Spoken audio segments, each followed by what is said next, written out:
Hello people, welcome back. So in today's discussion, we shall start the discussion with some of the other environmental bodies. That's a continuation to the first portion. If you haven't watched the video, please go back and watch the first part of this session where I'll be discussing some pre-independence and post-independence environmental organizations of India. So next in this session, Wildlife Institute of India and some other organization. Let's quickly start the discussion. Let's not waste a lot of time. So first is the Wildlife Institute of India, which was established in 1982 by Ministry of Environment and Forest. This aims to develop this wildlife science and promote its application according to the economic and socio-cultural background of the area which is serving in. It will research in that kind of a wildlife. That is a major activity. Subsequently it was granted a status of autonomous status in 1986. So it is autonomous as well as autonomous organization under the Ministry of Environmental and Forest. It will carry out various other research aspects in the wildlife conservation as well as conduct some training programs that can build some capacity building in the wildlife managers, as well as having a technical and advisory services to the state and central governments in the country.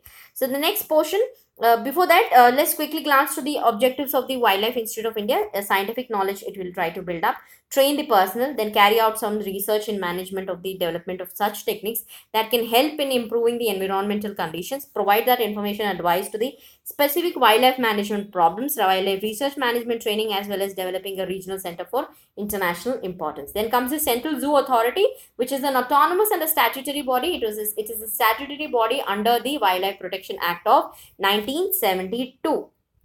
In every zoo in the country is required to have a recognition from this authority.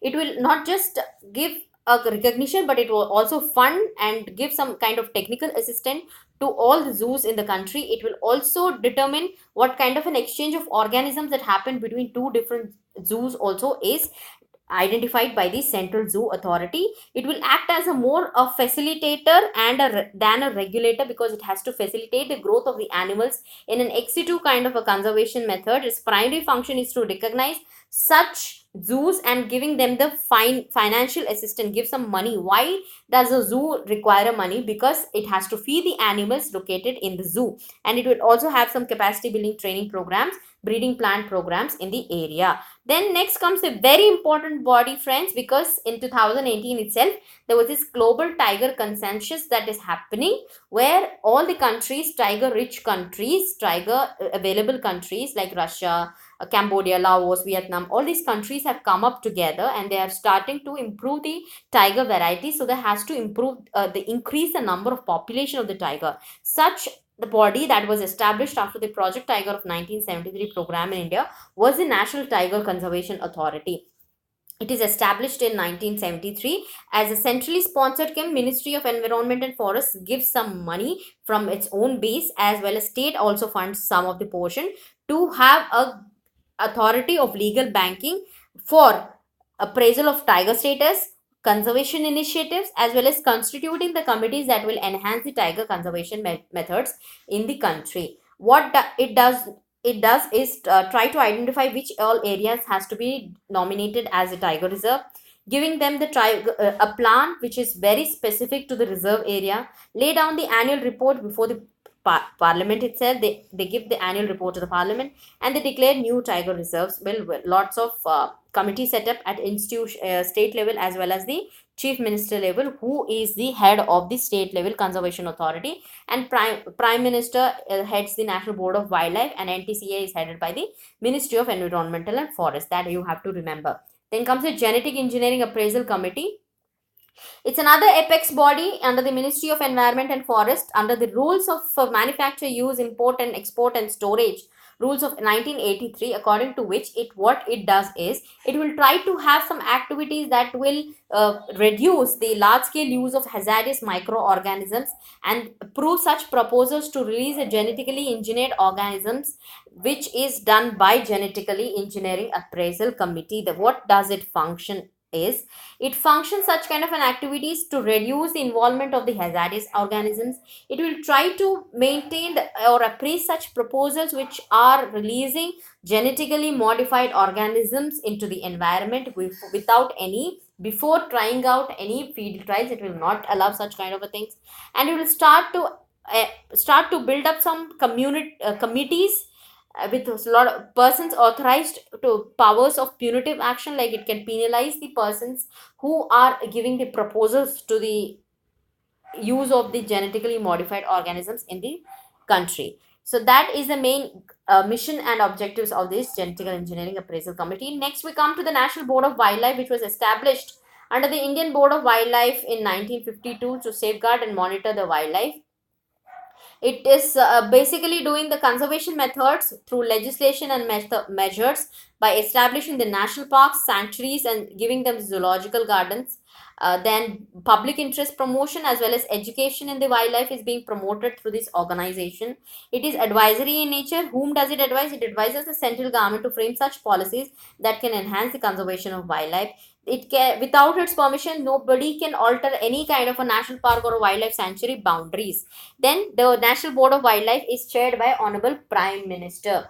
Then comes the National Biodiversity Authority, which was already discussed in the Biodiversity chapter, where according to the Indian Biological Diversity Act of 2002, the central government has started this body. It's a statutory and autonomous body that will facilitate, regulate, and as well as advise the government on issues of conservation related, sustainable use of biological resources, and fair and equitable sharing of the benefits. Yes, you got it right. These are the principles of the Convention of Biological Diversity that was established through Nagoya as well as the Cartagena Protocol. It will advise the state governments also through the state biodiversity boards, and its headquarters are in Chennai. So that is the basic importance of the National Biodiversity Authority. Next comes the National Ganga River Basin Authority.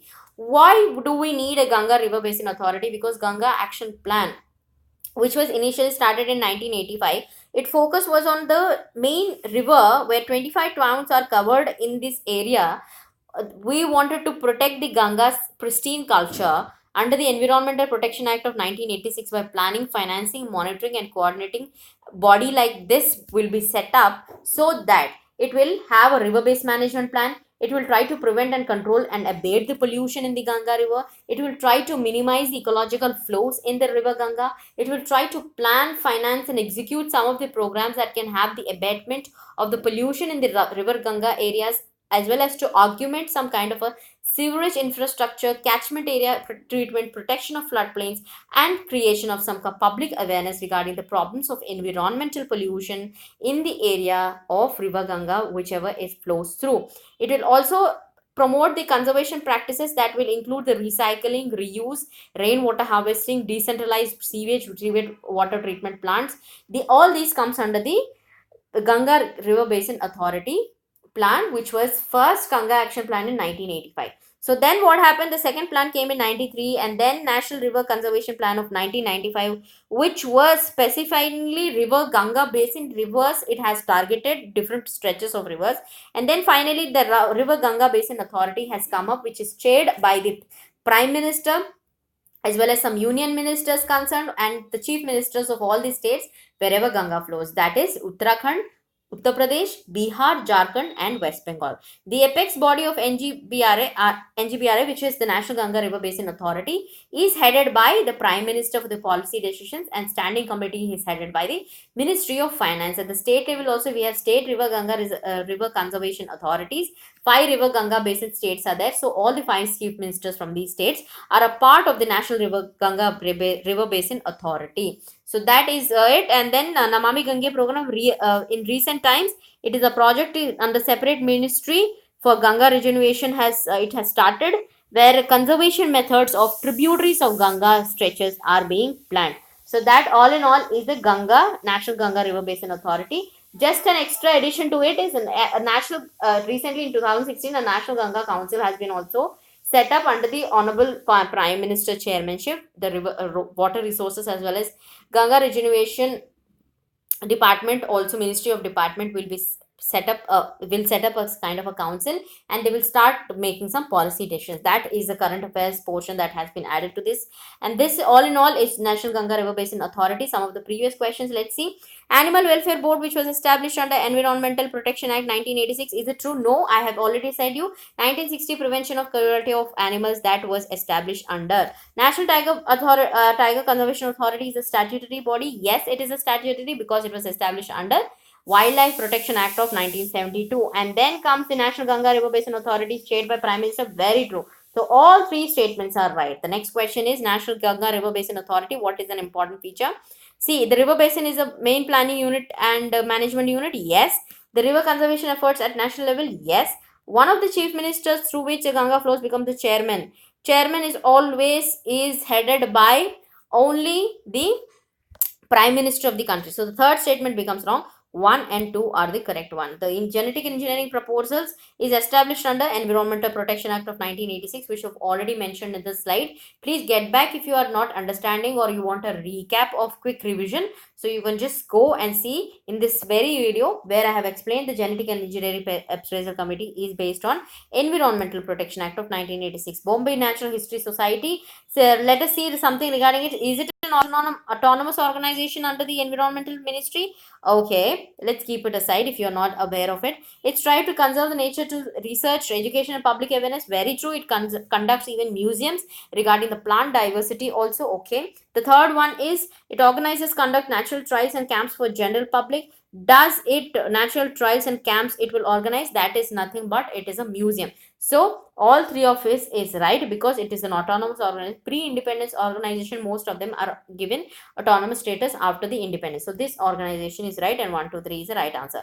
Gadgil Committee and Kasturi Rangan, some of the current affairs portion you need to just focus on when you read your geography portions also, because these have been mentioning regarding the protection of Western Ghats, that has to be covered under your environment as well as your geography portion.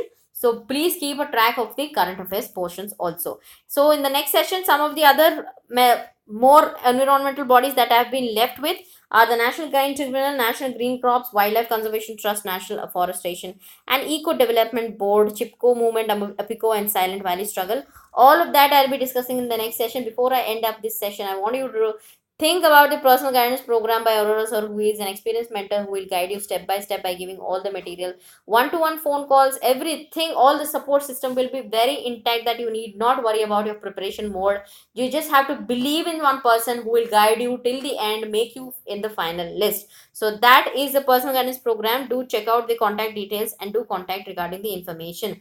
So until the next session where we'll be covering the next left portions of some of the environmental bodies of India.